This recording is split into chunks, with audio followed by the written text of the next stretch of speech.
Sa ginabutang na to para ma-connect ang concrete o ang MS plate. Sige, sa J-bolt or anchor bolt. But kung sa tawag atong materials na mo-connect silang duha. It's an adhesive. Sa tawag ato? Sika grout. So, naapatay sika grout diri. Apa na siya 50 mm na sika grout. So, concrete, sika grout. Pero, una ang anchor bolt mabutang ha. Kasi sa sika grout. Actually, nabuo na ni siya.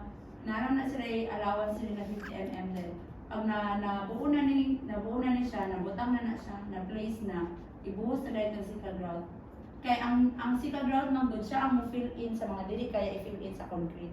Kaya di ba na ay hole gyapon ng concrete. Kasi tawag na void. Na ay void. So, ang sika grout ang mag-fill in sa mga voids. Para totally connected jud siya.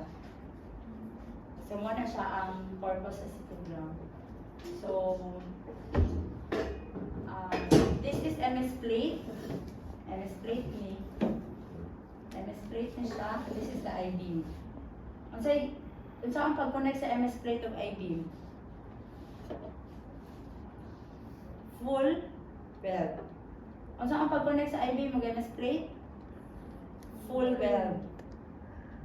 Ang bolt is ang MS plate of ang beam, ay column. So again ha, pag anchor bolt, MS plate of column, concrete column. Pag welding, I-beam o MS plate. So remember niyo na, connection, ano man na siya. So that's anchor bolt.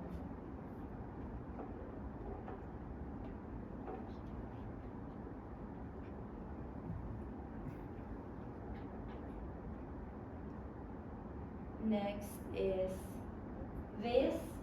So, last time na-discuss ko, kasi maka-remember, pag ang concrete beam o steel beam, i-connect nimo, what will we use?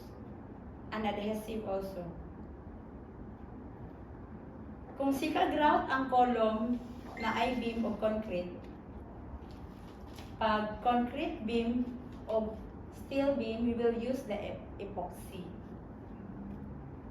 That's also an adhesive para mo connect ang steel I-beam o concrete na beam.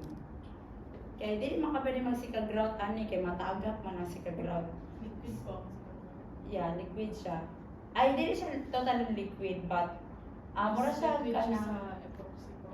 mura siya semento nga walay gravel o walay balas. So ina na ang sika grout. So ang epoxy mura na siya og kuan. Kani-kaning murang baril. Murag baril nga isulod nila dito ang adhesive para mo ang mubunit sa bolt o sa concrete. So that's how it will be protected para dili po mag-corrode ang bolt. Yung epoxy is concrete to steel beams ang po siya. Oo, concrete to steel beam. And then yung grout po is for columns. Columns. Then, unsay gamit nato na bolt diri pag-beam. Kung ang column is anchor, ang anchor bolt, unsa pag-beam? Threaded rod.